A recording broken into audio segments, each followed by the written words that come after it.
Je croyais qu'ils étaient 3 ou 4. Mais ils sont des millions à hurler dans ma mémoire, je suis tombé sur le mot. J'ai creusé, j'ai vomi. J'ai compris que l'histoire s'écrit au lance-flammes et que les cendres, on les enterre sous des mots polis. 1492, les Indiens tombent, pas de minute de silence. 1904, les héréros, premier test à balles réelles. 1915, Arméniens saignés dans l'ombre ottomane. 1917, Assyriens grecs, même souffle, même bûcher. 1942, les trains roulent sans détour, les fours brûlent l'Europe. Cambodge, 1975, l'idéologie fauche sa propre racine.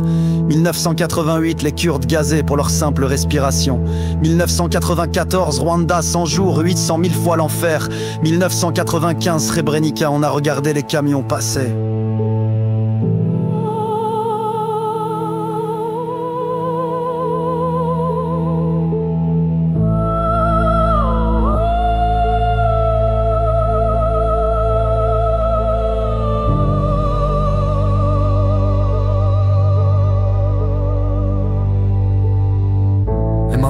Maintenant c'est Gaza, pas dans les livres, pas dans les débats. C'est l'enfer qui s'ouvre sous chaque pas, c'est la lumière qu'on coupe, la mort qui s'abat. On parle d'état, on parle de droit, mais on efface des enfants et personne ne voit. On justifie l'horreur par des mots froids, on maquille la haine, on légalise l'effroi. On bloque l'eau, la bouffe, l'électricité, on bombarde des écoles en toute impunité. On dit que c'est la guerre, pas de partialité, mais c'est un peuple qu'on veut rayer de la réalité. On voit les chiffres, on y les crie, on compte les morts, mais on nie leur vie. On appelle ça riposte, pas génocide, parce qu'on sait que ce mot nous vide. Ce mot il juge, il pèse, il brûle, il éclaire ce que chaque silence dissimule.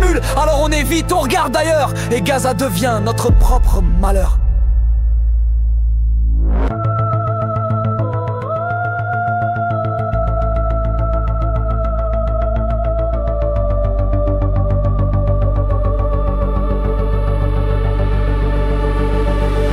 Et si les bateaux avaient accosté sans croix, et si les colons s'étaient tus devant les voies, et si les empires avaient choisi le repli, et si l'or n'avait jamais pesé sur une vie, et si les trains emmenaient vers un refuge, et si les bras s'ouvraient au lieu qu'on juge, et si les machettes s'étaient figées en l'air, et si le feu s'était noyé dans la mer, et si le monde s'était levé avant, et si les peuples n'avaient jamais eu de sang, et si aujourd'hui on disait non sans attendre le néant. Rohingyas, on les a déplacés puis effacés, on les a fait fuir puis on les a oubliés. Ils sont nulle part, donc ils sont rien, et quand on est rien on devient normal. Ouïghours internés, rééduqués, silencés, on a changé leur mot, leur dieu, leur ventre. À force de normaliser la cage, on finit par dire que la cage est la norme. Tigré, faim, peur, fuite, rien, et l'histoire elle a zappé l'épisode. Ils sont déjà trop lents pour déranger nos fils d'actualité. Trop noirs, trop pauvres, trop loin, donc proche mais invisible. Cachemiris, niés 2 fois par ceux qui les encerclent et par ceux qui les regardent s'effacer, un peu bloqués dans une parenthèse, mais quand la parenthèse se referme, y a plus rien à lire.